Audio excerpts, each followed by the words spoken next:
movie as Barda. Diba, we all know na nowadays, napakahirap nung labanan pagdating sa sinehan. Diba, parang people are waiting ng mga pelikula on social streaming platforms. Pagka ganyan ba bilang mga artista, do you still feel the pressure na kayo ang lead star at kayo ang soldiers, ika nga sabi mo kanina ni Direk Cathy, para sa pelikulang ito? I have to admit, yes, of course, there is pressure dahil unti-unti pa lang naman kung bumabalik ang mga tao sa sinihan. Pero I am quite confident with our project, with our film, kasi sino bang hindi gustong ma-in love? Sino bang hindi gustong kiligin? This is what we are offering, hindi ba? A feel-good, romantic film na lahat tayo sa pagkatapos ng pelikulang ito ay mai-in love kay David Licauco.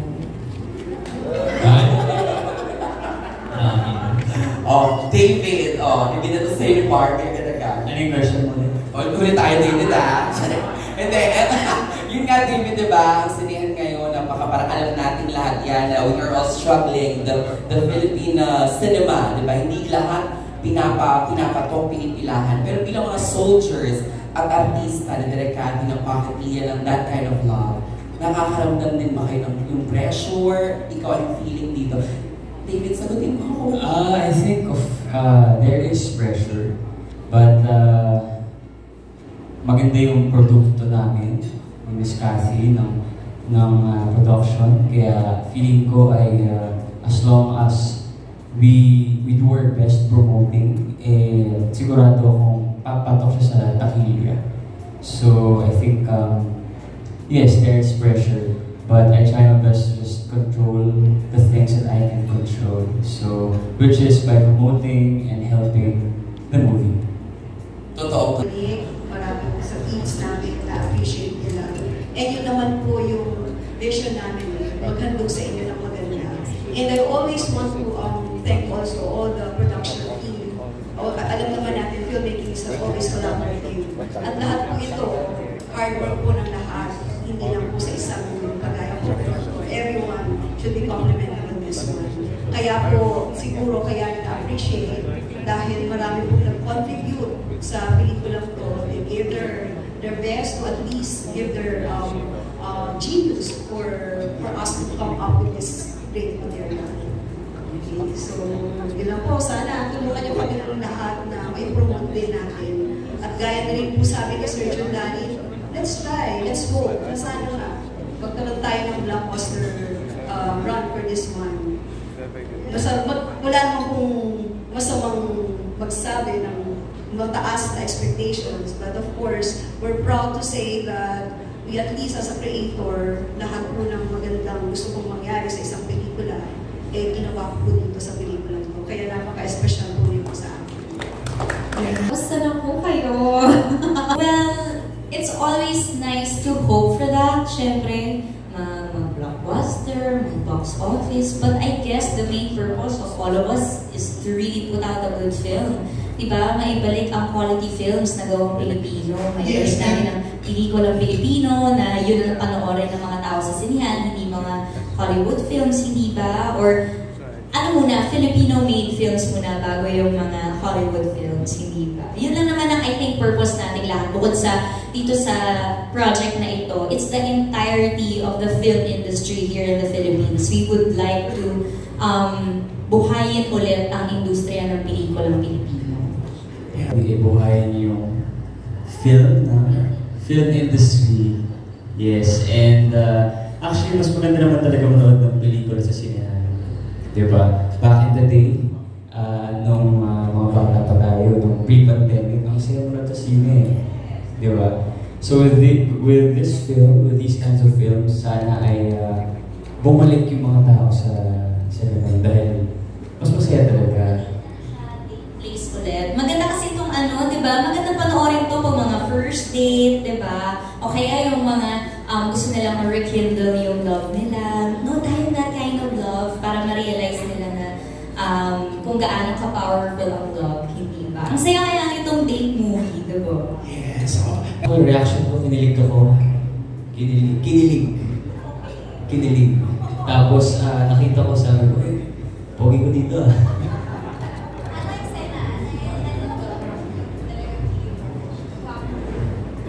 Ganun kasi parang feeling ko mas less pa yung stress ko last year. Ganun siya, mas pogi ko na dito.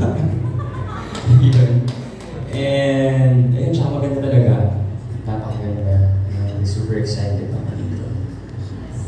Actually, looking forward ako. Nabitin ako dun sa bar scene direct sa trailer. Maganda kasi yung bar scene na yun, nabangan nyo yun. Yun yung, ano namin, first chance encounter ng characters namin. So dun mabubuo yung rapport namin dalawa hanggang sa magkaroon ng character development. So ang saya, ang ganda ng banter namin sa bar scene. Yun yung very first scene din na kinuna namin on the first shooting day.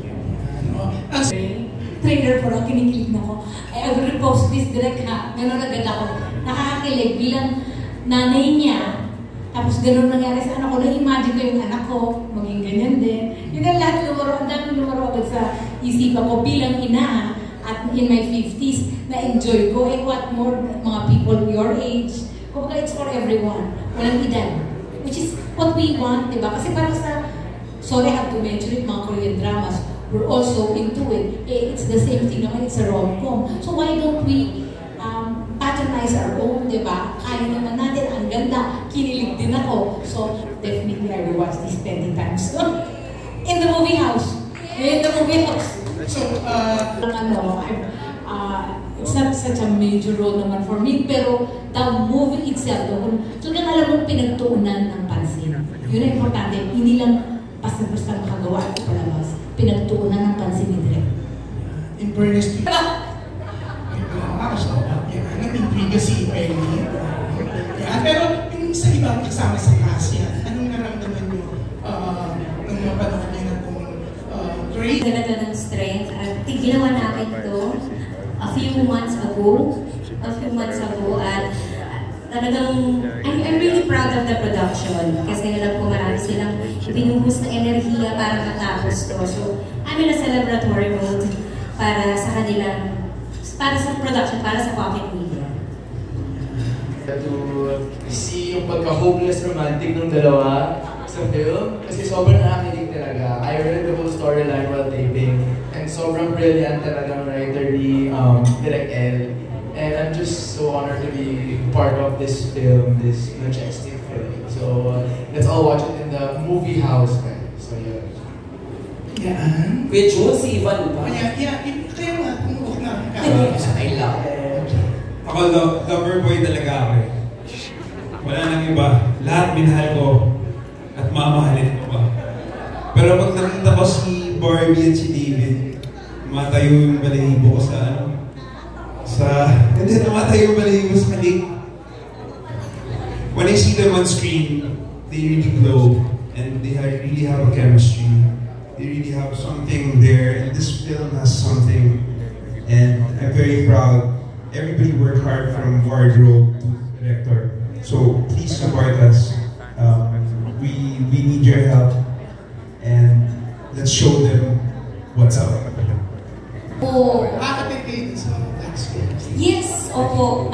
Actually, kino-coordinate na namin with Sparkle yung schedule dahil gusto talaga namin umattend sa mga block screening para makalibre ng sine. Para makalibre ng panood.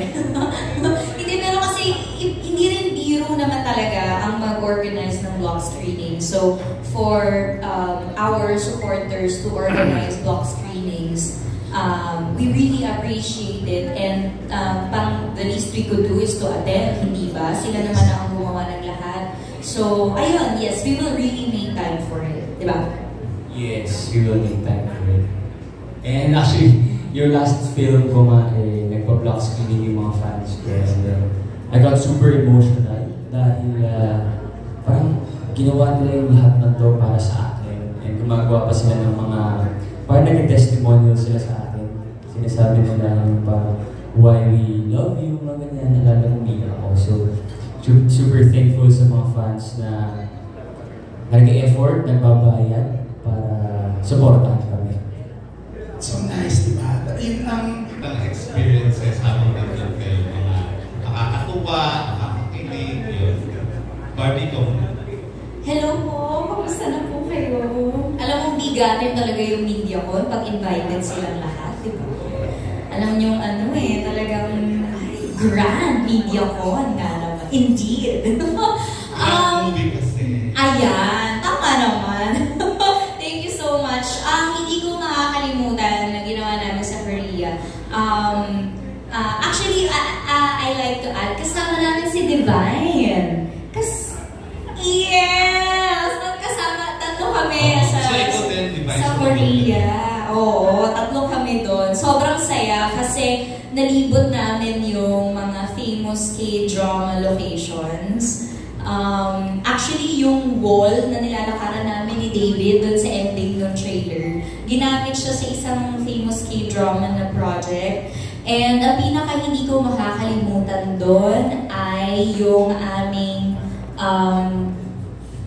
yung eksena namin sa ano po direct yung tawag doon sa yung tunnel, yung lamig na lamig ako, yung lamig na lamig ako. Kasi, yung isa sa mga Korean producers namin doon sa Korea, binilhan kami ng tteokbokki, binilhan kami ng rice cake, yung spicy Korean rice cake. Sobrang sarap. Tapos isa lang kasi yung binili niya, kaya lahat kami nagkukumpulang kami, nakabilog kami. Yun yung midnight snack namin. Sobrang saya kasi parang na-realize ko na ganun, ito pa lang yung unang proyektong pinagsamahan namin lahat.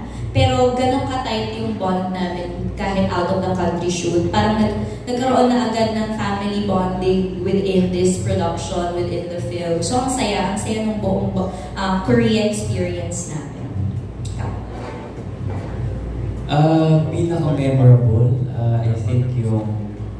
Actually, lahat ng scenes memorable dahil yung mga locations na kung saan kami nag-shoot ay talagang yung mga sikat doon, yung mga very artistic, di ba? So, pero para sa akin, pinaka-memorable yung nandun tayo sa crossing. Yun, oo, dahil romantic siya, tuwis buhay, tsaka maraming tao, tapos malamig, actually super saya siya. And na-enjoy ko rin yung nagpunta kami ng Itaewon. Yes, ng Itaewon kami. Dahil super fan ako ng Itaewon class na TV show. So, ayun.